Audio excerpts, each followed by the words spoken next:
The Junction, Ewagidwa. Malaika Institute. We teach people how to work. Registration is in progress. Call us or 0776 132232 or 0712 587 603. Visit us on the web at www.malaikainstitute.com or Facebook at Malaika Institute.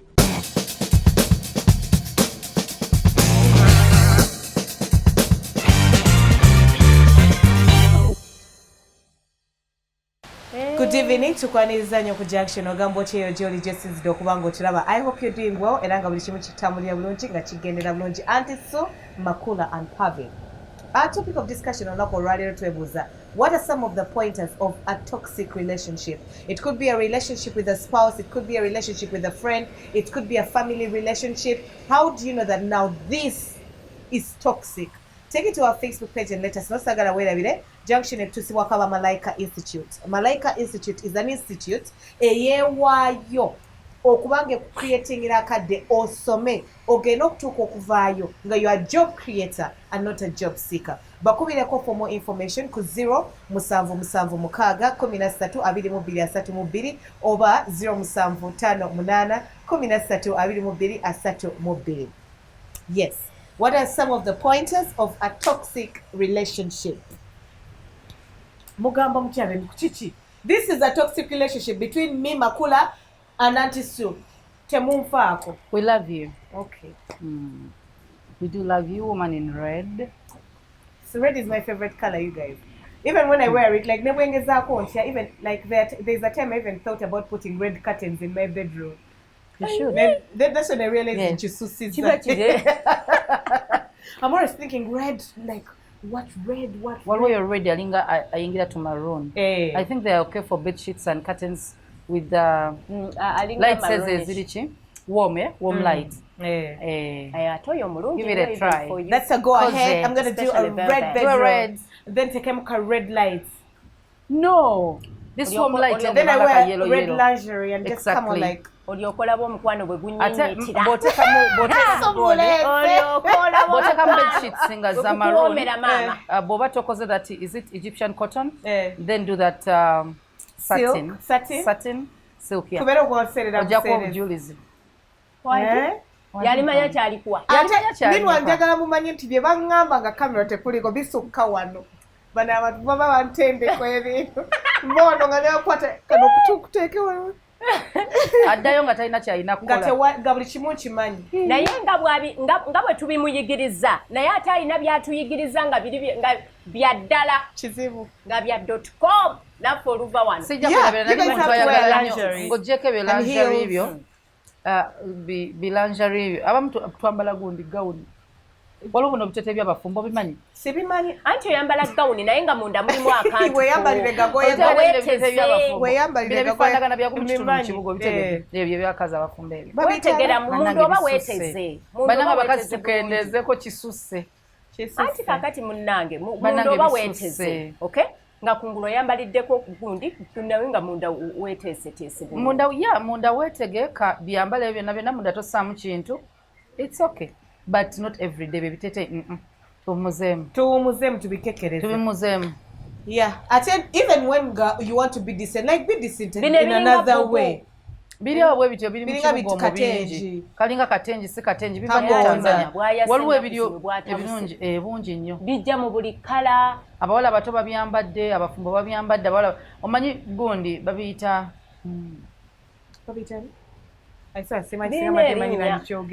birina erinnya naye waliwo ekisukka abakambi nga bagamba after wearing this dress when your husband leaves you oba you complain something like ekitete kye nali nyambadde naye bambi mutuleke muffe kubanga obukiwa mirembe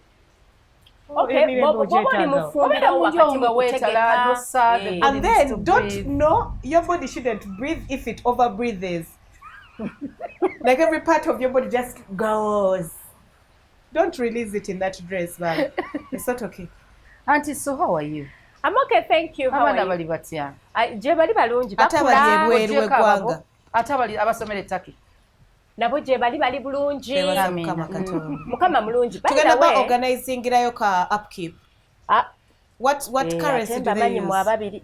My son has a bakosa Takeshi era kujewa senga ye Pavin yangambye muleke kati ono ye I'm the cool auntie. The cool auntie. Imagine this boy ali wa myaka 15 nga ina crush ko 18-year-old. Then the cool auntie says it's okay. It's okay. It's a way of raising. Nti tebacha mumpulirize ko kale just for a moment. It won't make sense, but eventually one day it will make sense. That we are in an era whereby if you force and enforce, we are raised by so many medias. Nti waliwo TV, waliwo internet, tulina abakwano, tulina abasomesa. Ochitegera. Nti if you told him she's beautiful, yes, age is just a number, she will realize Ajoku realizing on his own. At least he's opening up to you. Nebo musindi so musungu, you're forcing him to find out why is she chasing me away from an 18-year-old. She now ogena kuza mwana oku curiosity and you don't want that. Na yule chidala. Bumuriza waku auntie namugamba it's okay, but don't you think she's a bit older than you? Abantu abasinga obungi kibayina okumanya nti abaami abasinga era abatulaba bwe bali emirundi egisinga their first sexual encounter is with an older girl. No, not every man. Most of them. Today encounter. Abawala abakulu eyo bakazi nzaabo ba neighbors abasinga abana balenzi abali mu nsi ya chama eyali mu nsi ya chama si kyogedde mu bubi naye kiri mu bubi their very first encounter they are approached by older girls. Omanyi lwaki sanenyeza omulenzi ya Pavin akkiriza nti it's okay. No, Auntie Sue. Ensonga lwaki sakanye na mwana omuntu alina crush ku muntu gwagamba nti 18. It's a crush. Secondly, waliwo 18 gw'osanga ng'alinga owa 12 mu ndabika ng'owa 12 alinga owa 40. But have you seen your son? Man, he's so tall, so cute, so good looking. I'm scared. So tall, so cute. What are you scared? So understand. Hey. No, I think issue is we should really be scared. And guess what? Guess what? He's doing basketball at school now. Oh, it is over. I told your head teacher what is over? I live very good. I won't say it now. I'll tell you in 3 years what I meant. Do you know how you can be in school and you're like, but me, what's a basketball player? What? He buys shorts. Katinio, huyo. Jordan shoes. Huyo bamugulira gundi Calvin Klein and Bowman boxers. Ate zigira mu basketball. Let him know, like it beauty comes from within. Kati within eriruda wa madam. Within jonyonyola. Confidence. Let me tell you one time. Now I was talking to him. Nemugamba, I think since you're light skinned and good looking, you should marry someone that in a color yang your skin complexion. I was like, maybe ngalinga Auntie Pavin. You know. Like, I know. I know, yeah. Maybe because we understand each other. Like maybe color Auntie Pavin. Yeah. Auntie Sue. And baby. Tomvaako nnyo kinene nnyo era bwe bayita abeeru toliyo mubaddugavu gy'oli gye tuli nze sera siri muddugavu nnyo ate nga balala nga baani balala yeah, nze nnimu akawe kati I'm enjoying his teenage stage. Exactly. It's amazing to see. Yeah, it is amazing. And then he opens getting share on girls. What? I think I know what you're doing. Auntie Pavin, nerabira ntyo kubulira story. We went for dinner, family. Nga ina ne mukwano gwe, so we had gone to some place in town for dinner. So ne tula ku table ffe gye twaliko kwaliko 12. Nga ndije ne mukwano gwe. Height meant color yeyo. Momanyi. You saw him. As if twins. You saw him. So ne bafuna tebe yaabwe babiri. Mubasiwaza mulekana nnyo omuyina engeri gye mufaanana neyambaza ebintu ntu wikafutaani tabyagala ne bagamba tutakinge orders. Guess what? Ngasaba champagne and alcoholic. Buli omu bottle ye. They sat on a separate table. Then they asked for fruit salad nga kuliko bu yogurt. Kati tuba tutudde nga tuli kumbe the table across another table ya family. There were some cuties. nga nawe wali mukwetega sisoni yakwetega beteze bali bete niringa abazadde tulabye tebategera nti naye ekintu kino ekitali kya bulijjo omukulu yangamba muleke let him explore. Watch from a distance, enjoy it, then guide him. Tomwesibaako togenda tuula naye tomubuuza byagenda kulya muleke bwe basazeewo nga fruits ze bagenda okulya be banaamanya ekiro nga then they will realize that, oh my God, we messed up. We should have eaten. Because there are some cuties, but I'm enjoying that stage. It's amazing. It is amazing. Yeah, I thank God. Nina gwe ninza omuwala agenda okwenkana Pavin. Zabete. She's going to be taller than because ozadde emyaka mito so mujja kwenkana mangu. Shall grow together. Going to the topic. What are some of the pointers of a toxic relationship? Toxic chechi. Toxic is something bad. If you asked me what are the pointers of a bad relationship, especially if it's like sexual a poisonous or courting, it's a relationship whereby the man doesn't love you but he doesn't want to let you go. And every time he sees you trying to move on, he pulls you back using certain things a psychopath would know about you because he has dated you for a long time. Woman equally yakukowadda akwagalako video. There is a lady, lady banange mukyala abamama waffe bamita Hajat Aisha budo SS yakutumidde oluzungu lwo nenewozaako nemuga munange nasomera Kyebando primary yali ku budo junior anti su mpoza akasomero ko bakayita batya nyinza okuba ndinzeka anti shirika weshimoni nze ndimu nagamba ate muli mubi nnyo naye olwa Pavin lwenjagala it's okay. No, but these women bogera oluzungu no zinaanza luzungu ndeka but at the end of the day like those abusive people that abuse you mentally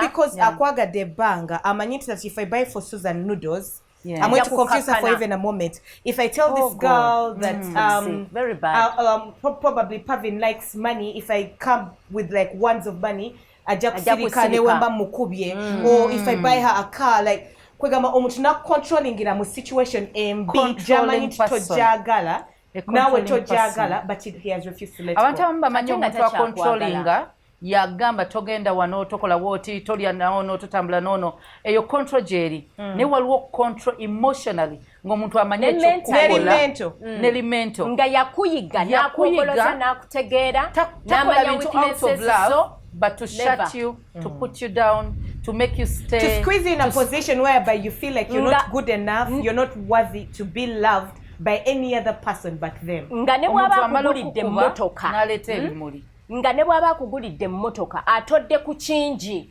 Cynthia agiguze mu bulumi kuba akwagala naye ayagala just osigalawo obeere kalogoyike omanyi waliwo abasajja ng'amanyi yo weakness kangeze let's say my weakness is my family nti amanyi of course ova mu humble background abazadde bo tebalina kimala naye ng'akimanyi akukubeeka ewamani naweerezayo sente then nakusibako amazokyayagala mpozi mami agenda mu ddwaliro ddi yamaze okukuba jjo olwera akubuuza osobola omugamba badde anti kunaku bwetu because yamanyi you can't live without them ng'akozesa embeera gy'oyitamu oba gy'oyina bayinza okuba nga you a single mother a single parent olina omwana wo kati ng'omwana wo gwakozesa nga weapon against you gwe nobeera ng'osafaringa waliwo abakyala bempulira ne bagamba nti bagumidde ku baana that's wrong ekiriyo kubanga otandise kumaamira abaana tuzibbako obwana bwaye ne tubulya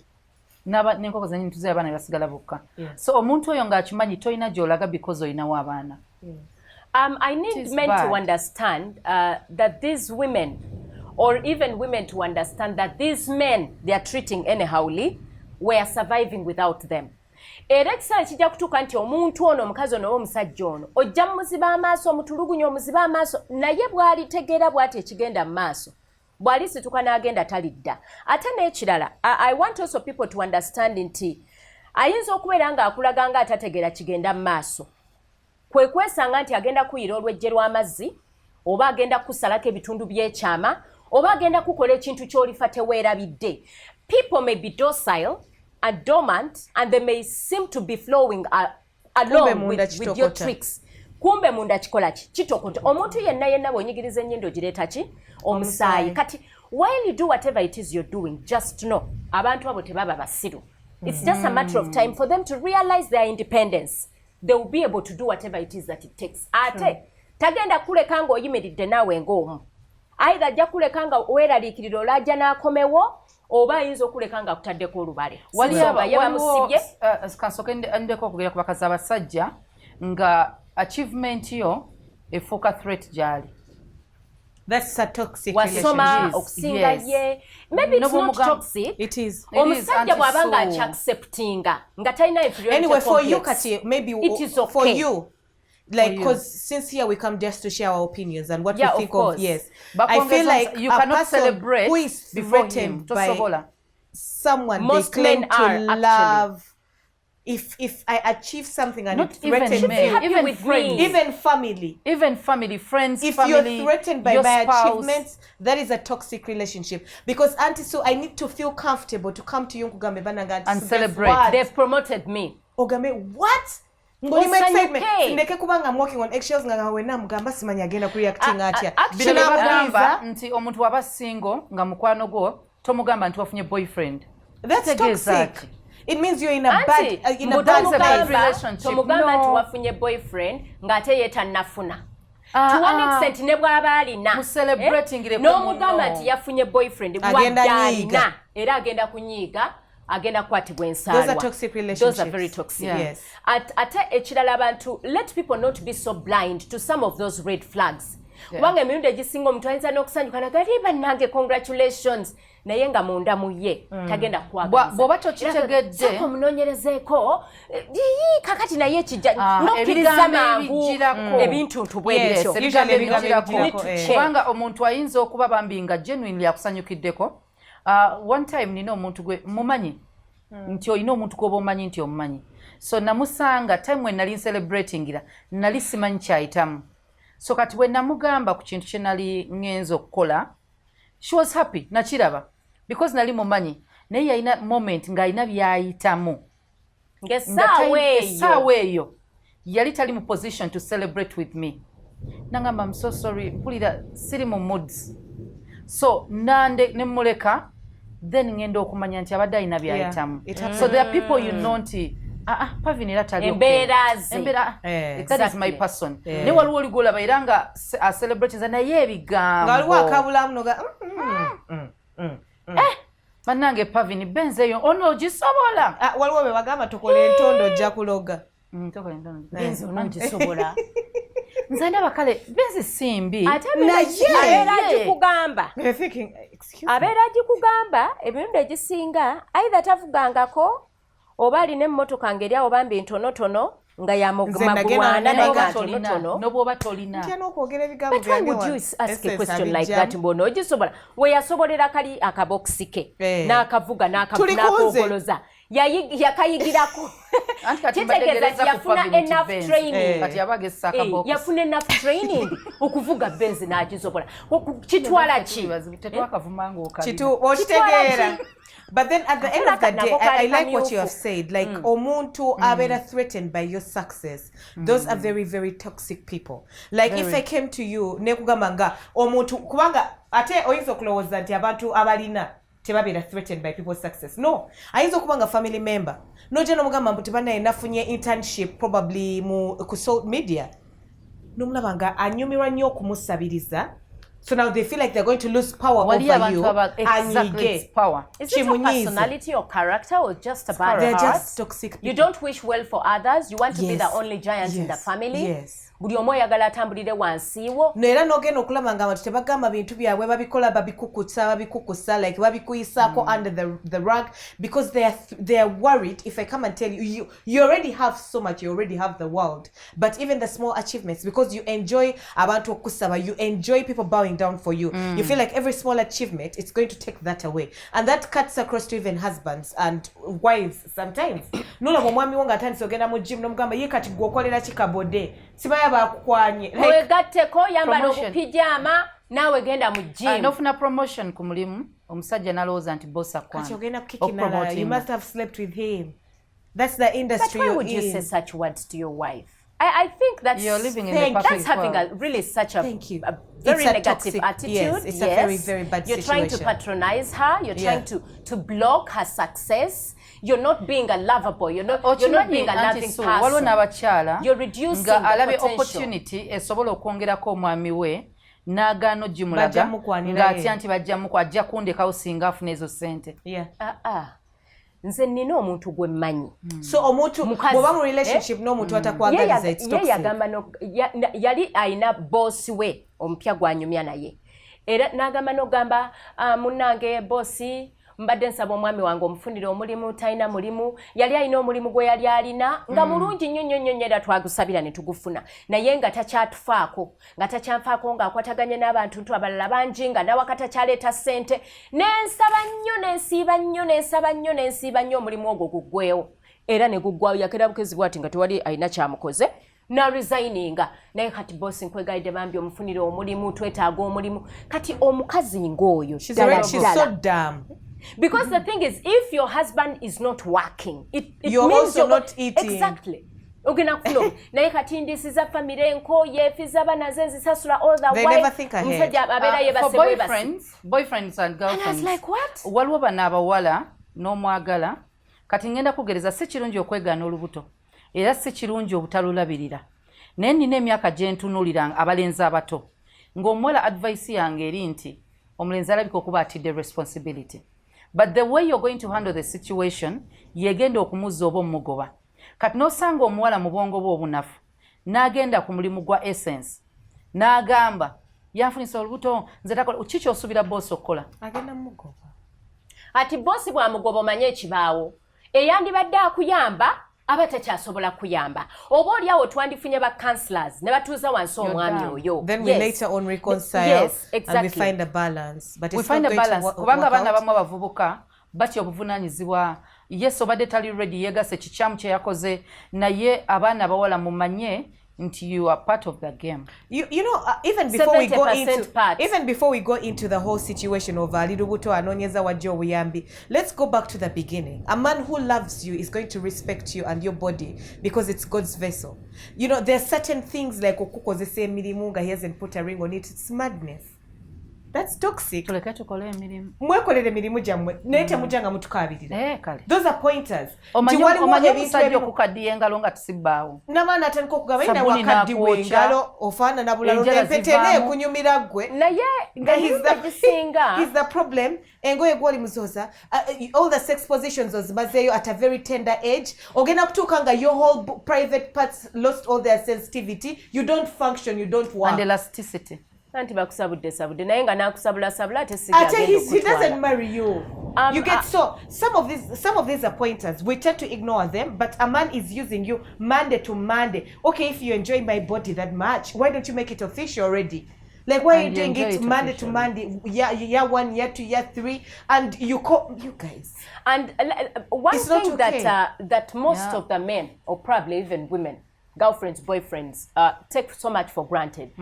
They forget that omuntu gwe weesigisiza obwerere bwo, it's the last that you can give someone. If you can be able to give them your naked treasure, okay? Treasure. How about formalizing, like you said earlier? Kubanga omuntu w'omulagira obwerere bwo kitegeeza kye kisembayo. Kati why would you even give them your body when you're not even ready to take them for keeps? Thank you. Why would you still let them? Kubanga nze boba omuntu. On top of that, boba webakanga n'omuntu nga tonnaba muwasa. Tali official. Kitegeeza leero bwe yebaka naawe enkyera akyayinza okubaka n'omulala. Naluli ayinza. Tontekanga compete. Tewali commitment yonna. Omubiri gwange sisobola gukwekuumira gwe wekka ng'ate tulina kye waalaze kiraga. So I kind of think that people need to take their bodies a little more seriously, their emotions and mental a little more seriously, that every act has got a lasting memory that may never die, be it negative or positive. Someone reached out to me on my Instagram and she was telling me she was having a dilemma. She had a predicament of she was in a situation whereby one of the men was a provider, the other wasn't. Yeah, these are two men. Yeah, she's not sleeping with them. she's not sleeping with them, but they're trying to get to know her. Oshegera, nti wogenda ku date, nga realizing one always quickly offers to pay the bill, the other doesn't pay the bill, amuleka awo angaz, nga tamuwonize na moni. You know, I can call you, hey, Aunt Soliwa, come on, we're gonna take you for lunch. Then I come and I'm like, the bill has come, you're paying 50K, I'm paying 65. Yeah, I called you. I did warn you. I did tell you. And I'm making you pay the bill. You get it? So I told her, I think that's toxicity. Because a person who loves you... that person has fallen in love. With the poor one. But badly. Nembogamba, the problem is a man who loves you has to make sure you are comfortable, has to provide. And it doesn't have to be money. Thank you. Nti omusajja kwagaje kugamba ye mukwano. Nadia gadde kubanga kutwala yoko but I have like a 20K. Can we manage like a walk in the park? Bane Jennifer msi by the time she resigned, yali atuteredde we ebinyumo around the city. There are benches and parks and everywhere where you can take pictures, just sit and take water, gano gebatunda mu buveera, gachaliyo. Njegali muchala. Okay, like better watch and a candle man. Vanilla water used to be nice. I wouldn't know, but enjoy that whatever kind of love that you want to enjoy. I like that. Ochari ku Junction. Tuchagendera drama. So eranga twebuza. What are some of the signs or pointers of a toxic relationship? Take it to our Facebook page, Toval.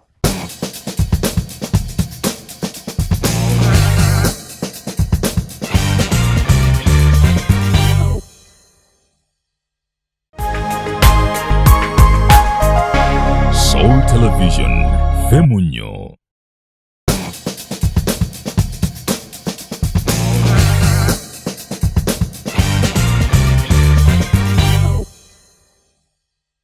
Okyali ku Junction, tukyagendera ddala maaso Aunty Sumapula and Pavin. Era nga twebuuza, what are some of the pointers of a toxic relationship? Relationship wakatiwo, probably, and whatever person. Because we relate with so many people. Nga bwoba nabo, you can't open up. You can't. You fear, you fear them.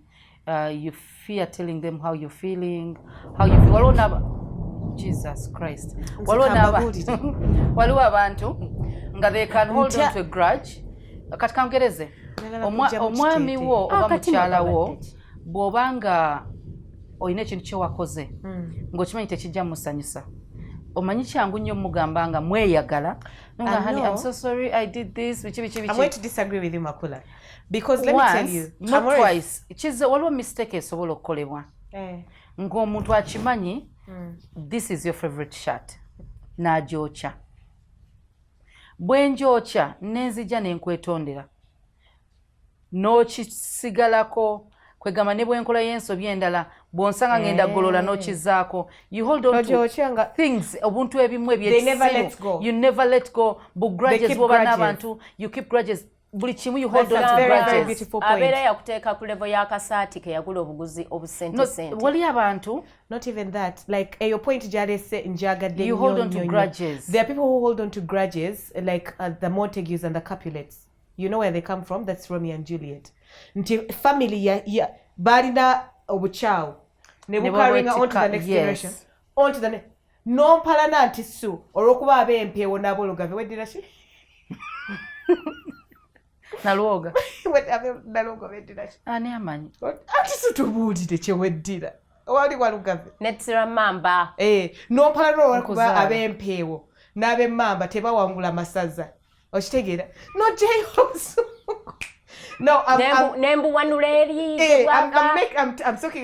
talking about it like that because I want you to realize how petty sometimes the issues can be. You're disappointing a brother.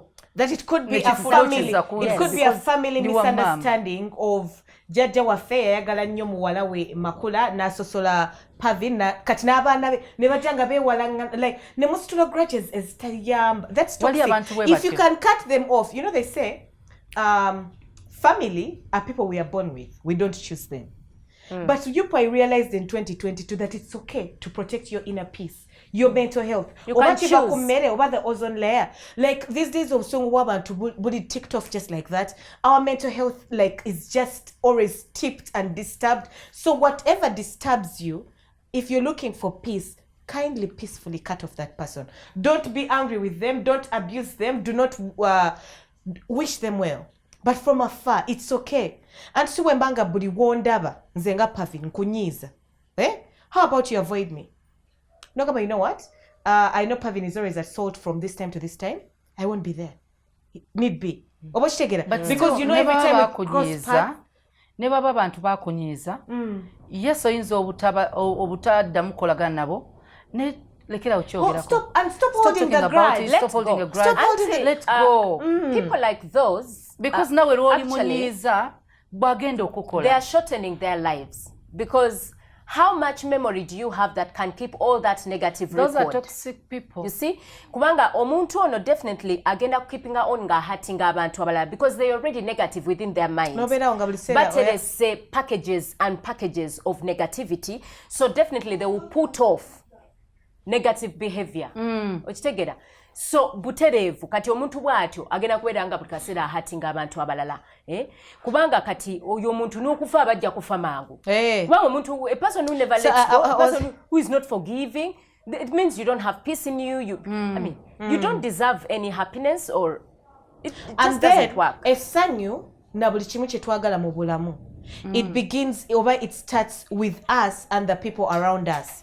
That if you wish me well, and I see it, and I wish you well, good things will easily come to me. They will. Good things will easily come to you. Because you're already to letting her off. Someone can notice good people. So anyone from afar, people with the opportunities, people with the gifts, and I won't lie that I haven't been given. Like, it's favor. Pastor Tugama favor. And see, I don't take it for granted because njirina with some people. And I appreciate it because not everyone is going to love you. Oh my God, Pavin, hey, woo, it's your voice. Small things, because they can tell that even on a bad day, she'll put on a smile. Even on a bad day, she'll be encouraging. Because of what I'm going on with inside. Yeah. Those are toxic people. If you want okuntekako kyolina munda, like oyagala broken people break others. Thank you. Something like that. Yeah, because you want everyone around you to hate that person. Oyinza okuloza obufumbo bugenda kubanga busigala nga muli ku bed of roses all the time. Wandizene tugenda kewa jajja mu nankani. Netutsoka tunyweza obufumbo babutambuliza ku ddogo, omusajja omutambuliza ku ddogo. Oyina omuleka mu kasala kubo. Bakasala kubo olaba eyo point bannange bwe kijja ku kati abantu abakulu sekkotoka yani simanyi sekkoteka akoteka omuleka mu kabala sente na kasala kubo bambi kibanga kizombi ani agambye buli akoteka omuntu ababala sente ate abo wala benna kusina mukwetega kwa betegamu omuntu ajja gukujjayo mu kukoteka mukwani akuwanika nekirala abantu abakulu abasinga kuba era muba musinga ku bantu emyaka bannange yes mumanyi through experience naye temumanyi buli kimu. Your experience is not my experience. Yes, temumanyi buli kimu. Bw'oba olina bye wayitamu mu relationship, mu life, nga olina omwana gw'olaba ayingiddemu eyo journey gy'olimu, bannange buli ssaawa gwe ebigambo by'olina byokka biri negative. Wetegeke. Abasajja mwegendereza. Abakazi kati abakazi tebakola ng'ekintu kyonna mukazi wo abadde tolina kibi ky'omumanyiiko n'otandika obbisuubira n'otandika n'obbiraba nga tebiriiwo. Omuntu asirise busirisi kubanga bagambye nti bw'asirika ategeeza kino. Alina ky'ategeeza. So nawe ne batandika okuttira amakago. I'm here to give everyone permission to cut off anyone who is like that. Please I don't care if it's and by cutting off I don't mean that be disrespectful, go and abuse them, but if that person messes with your inner peace, if that person instills just bad news or is a prophet of doom, cut them off. Reduce the time you spend with them. Cut them off. Cut them off until enserimu abantu tuli bameka 7 billion and more. Yeah. Cut them off, give yourself peace. Otherwise ogenda kubeera mu embeera bana efe waffe twali baavu jjajja gundi yatulangako emmandwa kitegeeza kati nawe waliwo ne bano nobeeranga weeraliikiriza waliwo bano nno ofumbirwa ddi ozaala ddi.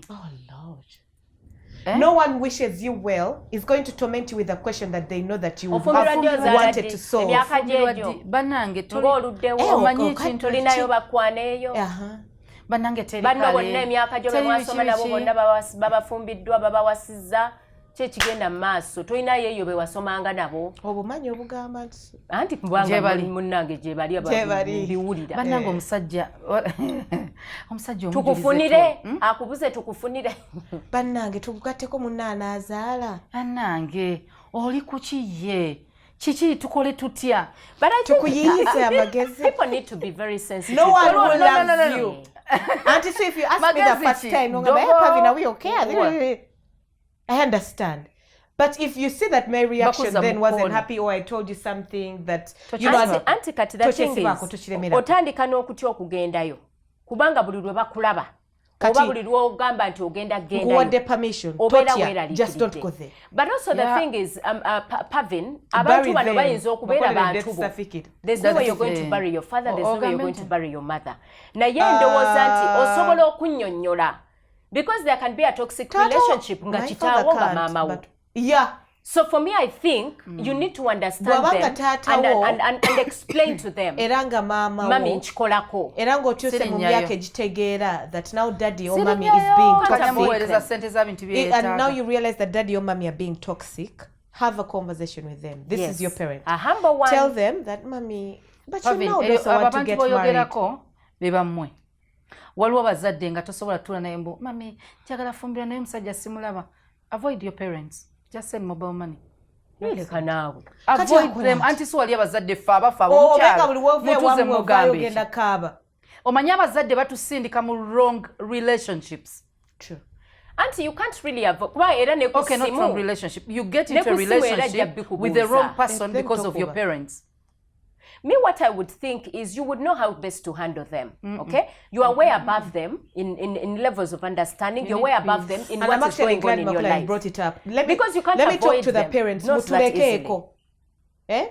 You lived your life, now you're old, bitter, haggard and hanged up on our relationships and our lives. Madam. Yeah, since the kids... You got married at 15. Since the kids can't say it, let me say it. Be polite. There's nothing hurtful and as damaging as something that is said by the person that you love the most in this world. Okay, they can imagine say if but in a better way. Came out and said something that broke me. Of this is the person I love the most. When nasigaza kabiri tikamu karinga ka. It's easy. Toyagala nakasaza. Sa toyagali boxi kasigala mukamu. Ngata niko kutomenting ngata niko kuga. Bwebiba bivudde bantu balala chango kuva moto you can at least I'll get comfort from my dad. My dad would think of me like that. Kati bwabedanga fall back position yo. It's bad. You know buzibu. Stop it. Stop being toxic. Anti so yes oli muzadde era tewandiyagadde wuliranga mwana bigamba. Naye abazadde bayita abaana amannya buli linnya bbi nabwatafuna nakuyita malaya nakuyita kinzaga amaaso g'omaggula nkulaba oyo muzadde ate n'obwana bukulaba babugamba ebyo ebigambo bambi neddoka destroy olibo olaba ki tukyagendera ddala maaso era nga twogera on pointers of a toxic relationship tuyera bida junction ekutusi wakaba Malaika Institute. You can give them a call for more information on how to venture around with what course you're going to do and what times you're going to be studying. Their numbers are 0776 13 22 32 or 0758 13 22 32. We love you so much. Tova.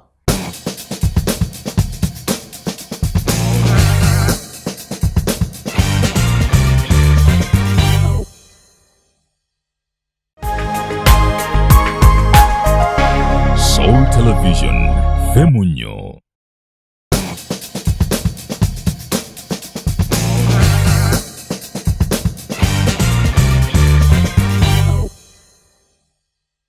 Tukyagendera ddala maaso okyali ku junction era nga twogera ku toxicity. What are some of the pointers today ku bazadde?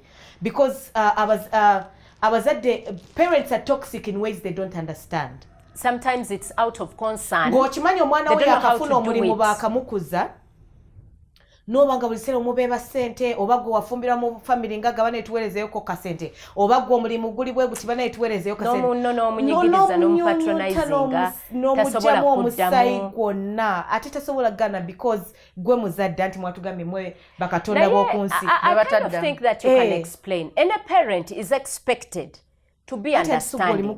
Not understanding, to be supportive. Of course. to understand that omwana wange wano wali tuli musanyu tuzze tuzabira omulimu akufunye bana ekatukakane muko tumusabire busabize neno osabeza yaka nosabeza rent nosabeza gundi nomwana nabeera nga ali jali naye nga buli seera buli walabe essimu yo newe nakugamba tibane mami I have a problem with this. Hey, ngolabye mukwano. Tugenda kola tye. Munne no welabidde okumpereza ka upkeep. Always kigwera mu upkeep, always kigwera mu mpera ka sente. Abazadde bane mukyuseeko.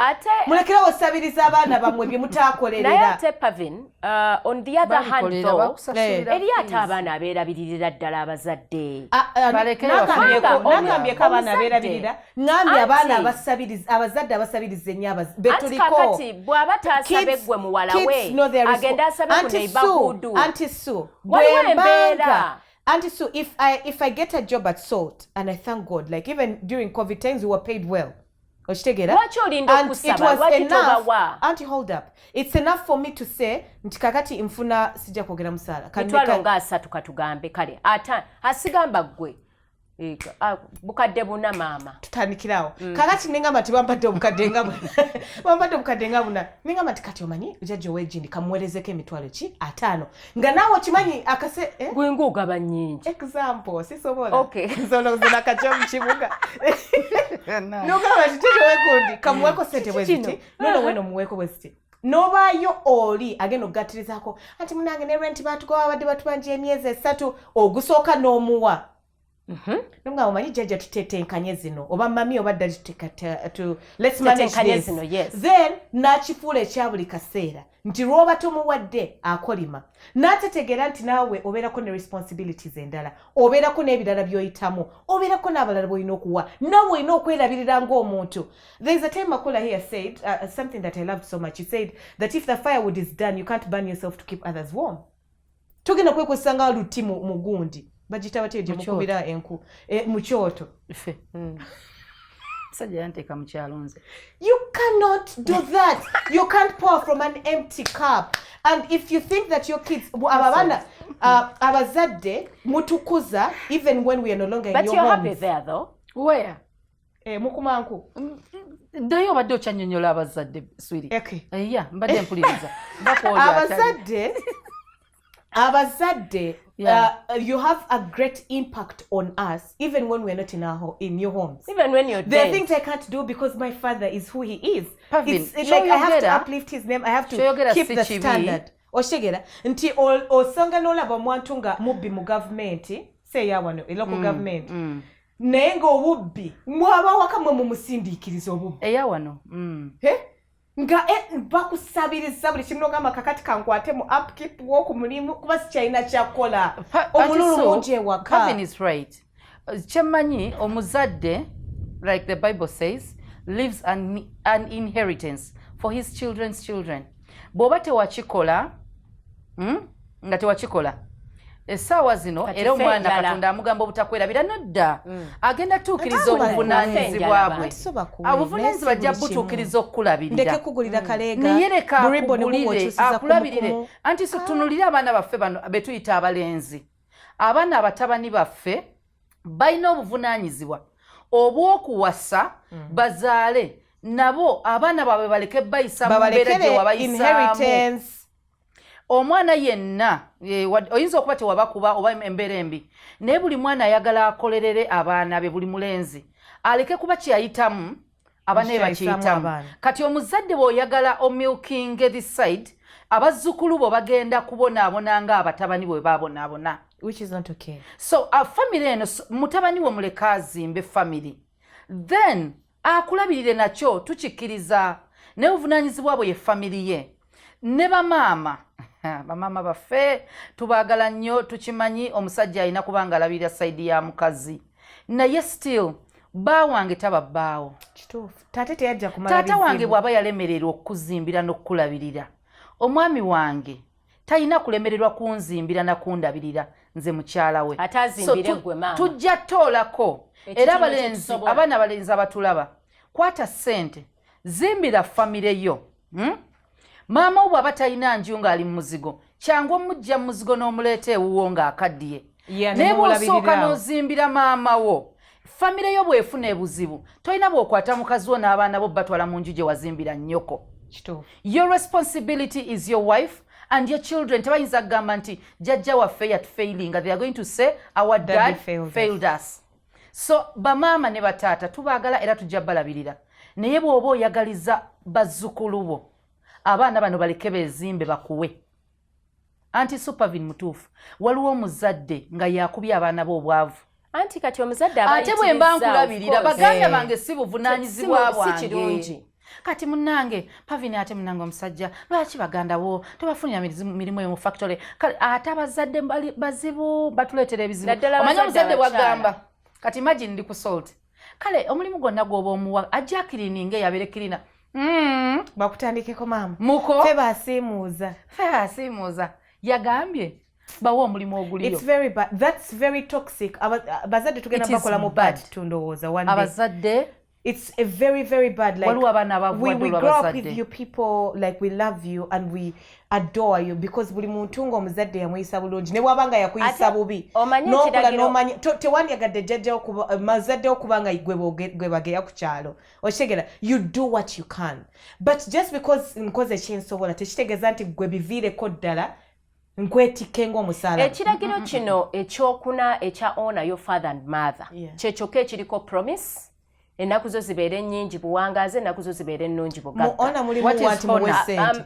Yes, that's what I'm saying. Tujje tukoleyo omulama kuganga what do we understand by honoring, okay? Siganye nti abazadde bano baatubeererawo mu butonga twabasabirizanga njagala kino ne batubeererawo. But also tulemate kubeerabira nnyo. Don't forget your parents. Those who over ask abazadde nakuteka kuninga. It is not good. Okay? No patronizing. Ekiragiro n'ekyokuna kigamba ki? Bible olowooza bagimanyi bakolima bukolima. Naye ate ekintu ky'ekikolima ekyo bakyesibako nnyo. Nze ndowooza nti abazadde bayige okuteesa omwana ono musaasiro otegere nti naye ayina embeera z'ayitamu. Teseza muzabbaawo. Nze atusuka tinyiza okuba ndabika miliyoni naye nga sigirina. Teyantegekera lwakuba yali asasulira mu fees.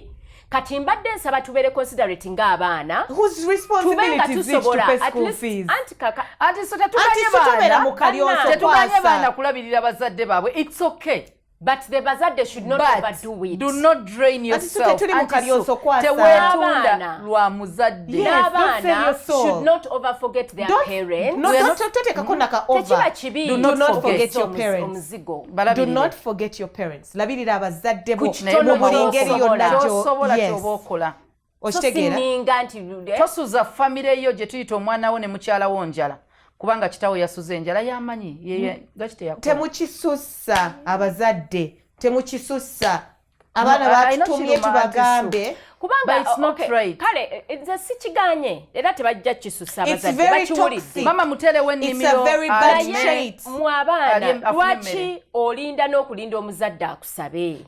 Anti obadde tompuliriza. Nagambye makula nti gwe ng'omwana bw'oba ofunye salary olaba nga bw'ogamba nti eno ya tithe okimanyi nti daddy or mommy are not doing well n'obafunirangayo ka percentage bwe namaliriza ekyo nti waliwo bali ate abakisussa okitegeeza nti ne ka portion kenkuwadde ogambe ezo nozimpadde naye munaye tubadde ne bbanja ku kaduuka ate kakati ne rent banaatera otugoba omanyi nti ne tap kwegamba n'obeeranga mu mbeera yakugabirira ate nga tebafaayo because they are taking from ninga omuti kati nowulira bangi nnyo abazadde bagamba ofunye omulimu weerera ne ku batoobo kati ne weesanga nga gwoyinza n'okuba wakoma wakati mu kusoma naye n'oweereza batoobo paka university batoobo paka university tebakujjukira. It doesn't work like that. It doesn't. So, so tetuba mu kusafiri school fees on jukire. Otherwise, this world will go in shambles.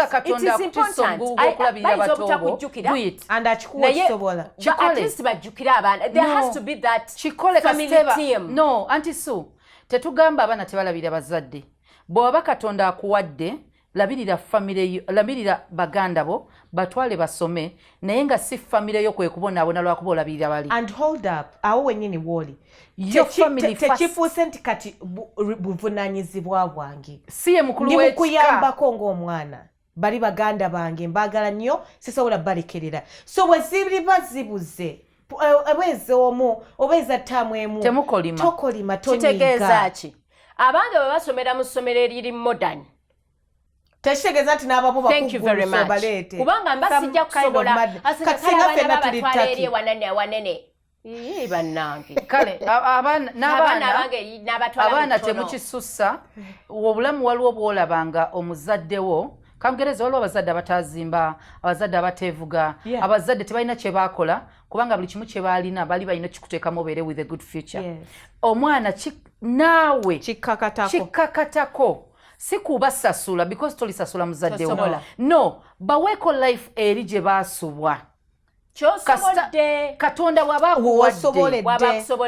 wabaakusoboledde waliwo life gye njagala gye ndimu lwaki togiwishingira muzaddewo bw'oba omuyina ngero olina obusobozi anti so imagine ndi mu nnyumba erimu ebisenge biri self contained ewange sinabibala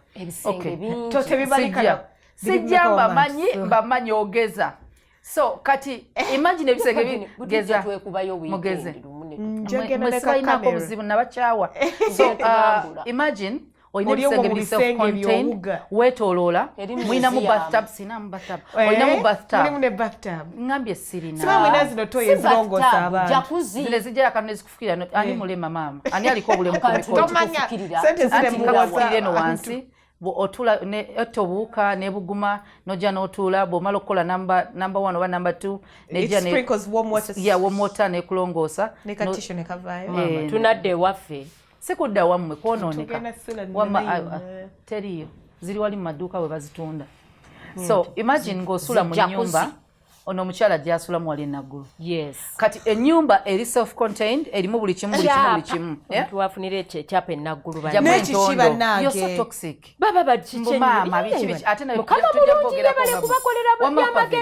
ng'obeera mu life bwetyo nga maama wo nga emyaka ali mu 8 ng'asitama ku ttooyi ng'embeera mbi ng'asitama ku ttooyi kitegeeza emyaka 8 amagumba ge tegakyasobola kusitama ng'omanyi mama okyakola ng'agenda mu kasika emabbali because tasobola sitama ku ttooyi ng'akola emabbali byonna byonna emabega waako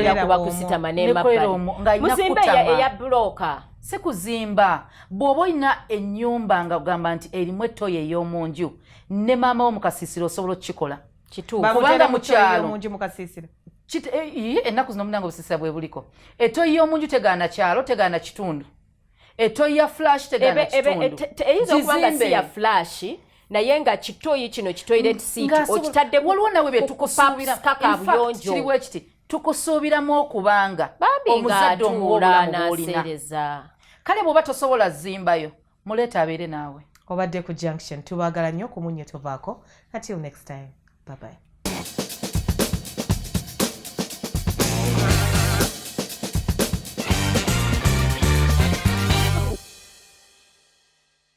The Junction, ewagiddwa Malaika Institute. We teach people how to work. Registration is in progress. Call us or 0776 132232 or 0712 587 603. Visit us on the web at www.malaikainstitute.com or Facebook at Malaika Institute.